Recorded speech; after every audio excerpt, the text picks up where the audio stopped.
Somewhere along the line, you started living by a rule book that you never agreed to. Someone else wrote this for you. It could be your parents, your church, maybe it was your culture, your upbringing, or the relationship that told you who you were allowed to be. Or maybe just the world, maybe just society, but that's just what society does. Tells you how you should be living your life. And the crazy thing is, we never even noticed this. We just kept living by this quote unquote rule book or script and are expected to not question it. We just followed the rules, stayed small, shrunk ourselves, and said yes when in reality we wanted to say no to so many things. But today, we're changing that.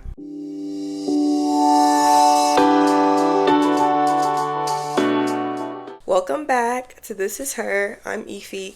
If you're new here, this show is for the woman who is done performing a version of herself that was built for everyone else's comfort. Every episode, every pillar, we are going deeper into what it actually looks like to own your life, your story, your voice, and your future. The last episode, we talked about owning your story, but this episode, we're going further because before you can build something new, you have to be honest about what's been running the show behind the scenes. And for most of us, that's the rule book we inherited but never questioned. So today, we're identifying the invisible rule books that have been keeping you stuck and where we're writing them. So let's get into it. So what are the rules? And when I say rules, I don't mean like, oh, don't talk back or come back home before, it gets dark.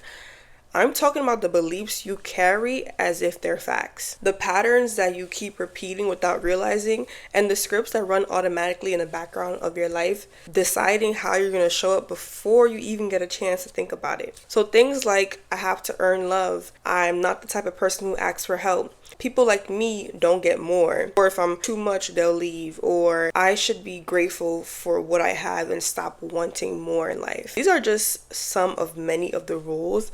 These are the invisible ones, and these are running a lot of people's lives right now and are keeping them stuck in their bad decisions, relationships that don't serve them. It's affecting your ambition, your self-worth, and all of it is filtered through a system that you never consciously chose for yourself. And where do these rules come from? Honestly, these rules were here before we were even born.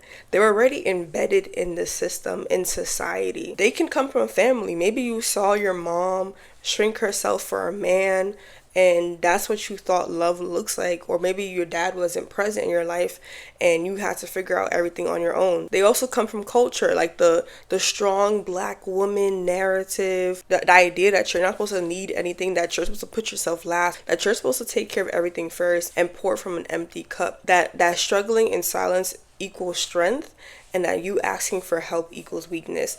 And it can also come from religion. And I'm going to be careful here because I am a child of God, but there's a part of religion that was weaponized for people's own selfish gain, especially around women. Some religions tell you that your voice is too loud, that you're too ambitious, that you're supposed to bow down to a man, that your worth is only in what you give to others, which is not true. They can come from relationships where if you probably had an ex who convinced you that needing things was too much and that you're complaining too much and that you're too needy, or the friendships where you always showed up and they never did, and that train yourself to just expect less from everything and everyone, even yourself. And lastly, they can come from society, which has always had strong opinions about what a woman is supposed to look like, how much space she's allowed to take up,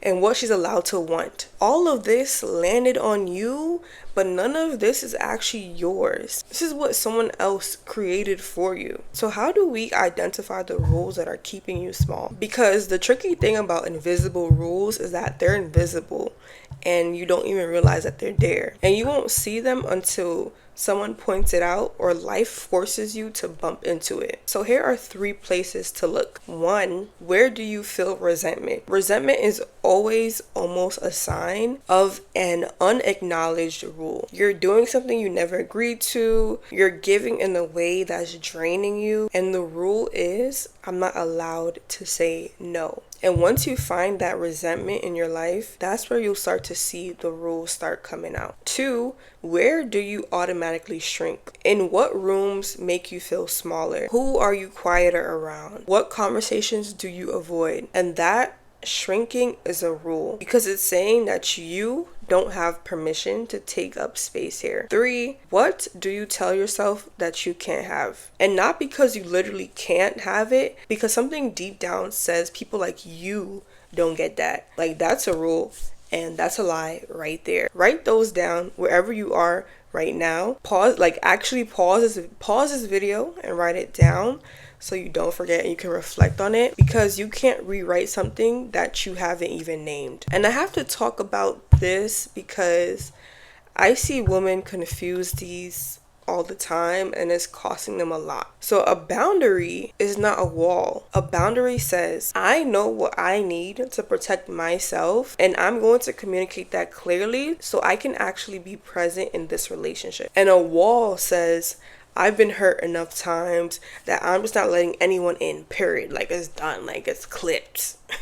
One protects you and the other one isolates you. And this also goes back to the Bible verse, I can't remember off the top of my head, but about guarding your heart and guarding your mind. It's not guarding your heart and your mind. It's not about closing everything that hurts you off or everyone that hurts you off. It's about setting boundaries. It's about protecting yourself to where you know what triggers you, what hurts you, what is damaging to you, and creating that boundary to not allow it to overcome your emotions and your decisions in life and how you think and how you move. And trust me, I get it. When you've been burned by people, by relationships, by churches, by situations where you gave and got nothing back, the wall feels safe. The wall feels like protection. It feels like you're protecting yourself, and it feels like strength, but it's really not. It's really a sophisticated version of shrinking yourself, because you're still letting the past make decisions for your future. Real boundaries come from knowing your worth and not from fear. Boundaries aren't about like being mean. It's about being clear, being kind, and they're just non-negotiables. And you don't need to be cold or aggressive to actually hold boundaries. You just need to know yourself well enough to know what things and situations trigger you, so you're able to be present and be your whole self. And here's what rewriting your rulebook actually looks like. And let's be real, this is where some people tend to fall off. Like, they're so inspired, they have all these big ideas, I'm gonna change this, I'm gonna do this, but then when Monday comes, it's right back to the same patterns.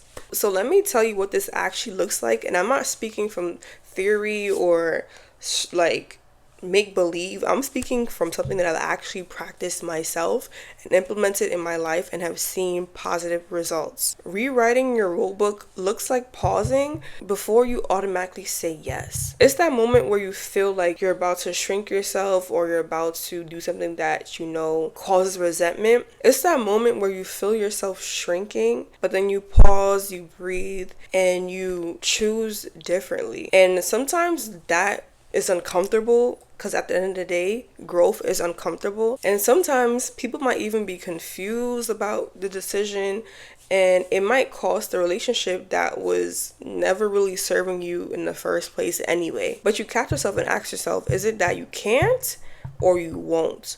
Or were you programmed to believe that you're not able to do this thing? Or were just never given permission? And honestly, like, when you're trying to become a new person and rewrite your rule book, you're gonna feel like a fraud. Like, and I can experience this too. Like, when I started, elevating my life, reading more, staying consistent in the gym, reading the Bible, etc., I'm just like, who am I? Like, is this actually like me? Like, I'm telling you guys, like, I don't even remember who I was like 2 years ago, because I've completely like rewired my brain, rewired my rule book, my thinking. Like, I don't think how I did years ago, last month, etc. Like, I'm constantly renewing my mind, my thoughts, and my energy. At first, it's gonna feel very performative, like you're lying. People are gonna think you're being performative and that you're being a fraud or you're trying to act like someone that you're not or impress people. But in reality, it's you just trying, it's you just rewriting your thinking, rewriting your actions. And you're not going to feel this way because it's wrong. You're going to feel this way because it's new. You spend decades rehearsing this old script of your life. So you have to give the new script some time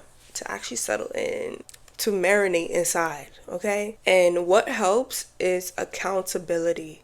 Tell somebody, tell a close person, tell someone you trust about what you're doing, how you're trying to better yourself. Because when you're trying to grow in isolation, that will sometimes cause you to go backwards because you don't have anyone there like pushing you. You don't have that subconscious accountability telling you in the back of your head like, oh wait, I told this person I'm gonna lose 10 pounds in 3 months. And they're gonna ask you 3 months if you lost those 10 pounds. God didn't create humans for us to be living in isolation. We literally need each other. We need each other to thrive, to grow, to produce. And you cannot do all of that and be successful doing it on your own. You need somebody. And you need God as the source. And what I'm about to say is so important. And I definitely cannot skip this one. I have to keep it for last. A lot of women that I talk to who look like me, who grew up like me, were handed a version of faith that was more about control than freedom. Using scripture to keep us small, telling us that having ambition was prideful and that women need to keep quiet and just be submissive to their men. That needing things and wanting more in life was not being faithful. That our role was to constantly pour out and never receive anything in return. And if that was your experience, I need you to hear this. That was not God. That was people using God's name to manage you. Because if you go back to what God actually says, you were made on purpose. And this is why it's important to go to the source, which is the Bible, which is God, because he has all the answers. We were made on purpose, and each of us have a special, unique gift that was never meant to be buried. And we were never meant to be shrinking and comparing ourselves and sulking in depression and imposter syndrome. Our voices were never meant to be silenced. God placed desires inside of you not to torment you, but to literally guide you and direct you. And the enemy's greatest tool isn't temptation. It's convincing you to stay small. And that staying small is holy. And it's not. Rewriting your rule book, reclaiming your worth, and stepping into who you were actually built to be is not arrogance, is not defying God, it's not wrong. It's being obedient. God is calling you to be obedient.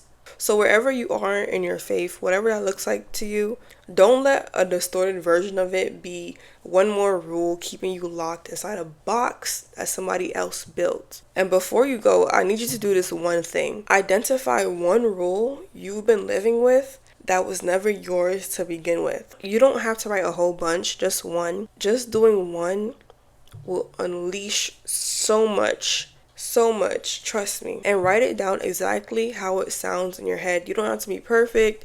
Just actually use actual words, speak from your heart. And then underneath that, write your new rule, what you're choosing to believe instead. And this is not a vision board exercise or, practicing toxic positivity. This is you deciding that on paper, who is actually in charge of your own life now. Because here's the thing, you cannot rewrite what you haven't read, and you cannot live by rules that you've never actually examined. And that is all.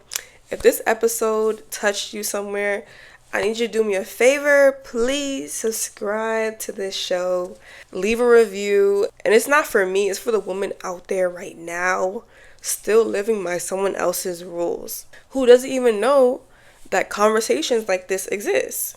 And your review, your comment, your like, you subscribing, you sharing it, it's how she will find conversations like this to better her life. So send a video to a friend, leave the comments below, and let's build this thing together. I'll see you in the next one. Ciao.